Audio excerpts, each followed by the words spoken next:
Randy Meisner Biography by Bruce Eder. For a while, at the dawn of the 1970s, Randy Meisner looked to be one of California rock's also-rans. A prodigious talent on vocals and bass, he moved up through the ranks of 60s bands and was poised for a big break as a member of Poco, only to exit that band on the eve of the completion of their debut album. And then he got a second bite of the apple as a member of the Eagles, only to quit in the wake of their biggest album, Hotel California. Born in Scottsbluff, NA, in 1946, Meisner co-founded a band called the Dynamics, later the Drivin Dynamics, in 1961, in which he served as lead singer and bassist. By late 1962, they'd made their first record, produced and released themselves, which included a rendition of Sam Cooke's You Send Me, sung by Meisner. In 1966, following 3 years in which the Dynamics saw their audiences and fandom grow steadily from Nebraska to Oklahoma and Texas, Meisner had left the group to join another Midwestern band called the Soul Survivors, who later moved to Los Angeles and changed their name to The Poor. Their other members included Alan Kemp and Patrick Shanahan.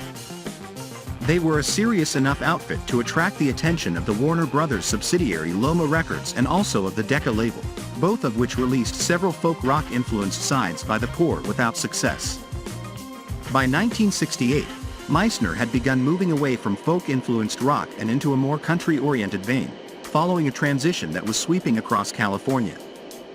He joined a band that was initially called Pogo, later changed to Poco, organized by Richie Furay and Jim Messina out of the Collapse, their earlier band, the Buffalo Springfield. Poco looked to be one of the hottest new bands heard in Los Angeles in years, doing killer live performances, and were part of the corporate game of contractual chess orchestrated by David Geffen to get Crosby, Stills and Nash onto Atlantic. They were that hot, and Meisner looked to be in on the ground floor of a major enterprise, with the chance to be the next Chris Hillman.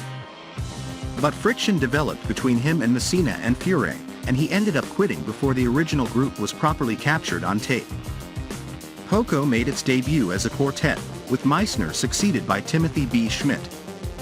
Meisner moved to Rick Nelson's Stone Canyon Band, where his former Poor bandmates Kemp and Shanahan had ended up, and he participated in the rebirth of the 1950s rock and roll legend's career in country rock. He also played lots of sessions with other artists, and during this period began playing with Linda Ronstadt's backing band in the studio and on stage. This proved to be Meisner's second chance, as that band, which included Don Henley, Glenn Frey, and Bernie Leadon, became the Eagles and left Ronstadt's orbit in 1972. They went on to become twice over one of the most successful bands of the 1970s, racking up major sales across their first 3 years, with Don Felder adding another guitar, and then, with Leadon's departure and his replacement by Joe Walsh, ascending to even greater heights, including a greatest hits album that remains one of the biggest-selling records of all time. Meisner's high harmony singing and bass, along with some guitar, were at the core of their sound, and his songwriting figured on all of their albums, starting with the haunting, impassioned, Take the Devil, and the soaring, high-energy rocker, Triumph. Although Frey, Henley, and Leadon had the biggest claim on their hits for the first 3 years, Meisner's songs were widely heard as the sales of the band's LPs rose into the hundreds of thousands and then the millions, and he got his own claim on a hit with Take It to the Limit in 1975. Over the next 2 years, he became increasingly disenchanted with the group, however, and in 1977, following another tour, Meisner took his leave of the Eagles. He was replaced on the long-run album by the man who had succeeded him in Poco, Tim Schmidt. He returned to Nebraska for a rest and then resumed his music career with a very good self-titled solo album. Bad Man, off of that LP, was also used on the soundtrack of the movie FM, 1978, which also included an appearance by his one-time employer Linda Ronstadt. Meisner enjoyed hit singles with Hearts on Fire and Deep Inside My Heart, and has continued to work solo, as well as playing as a member of the country rock outfit Black Tie, who had a hit with their version of Buddy Holly's Learning the Game. More recently, he has played with the World Classic Rockers, a generic 70s-oriented outfit similar to what Ringo Starr has done with his all-star band.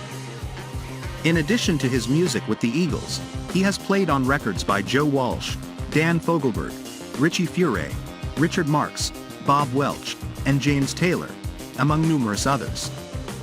In 1989, he also let the other shoe drop on his career by reuniting with Poco and recording the album Legacy, which finally revealed the range and beauty of that original lineup in all of its glory.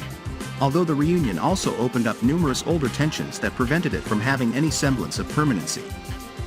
He didn't participate in the Eagles' Hell Freezes Over tour, but did reunite with his former bandmates, alongside Bernie Leadon, for a performance on the occasion of the group's 1999 induction into the Rock and Roll Hall of Fame. Meisner will probably always be best known for his work with the Eagles, but his solo material has shown a solid commercial edge of its own, and in 2002 and 2003, his two self-titled albums, from 1978 on Asylum and 1982 on Epic, respectively, were reissued on CD by Wounded Bird Records.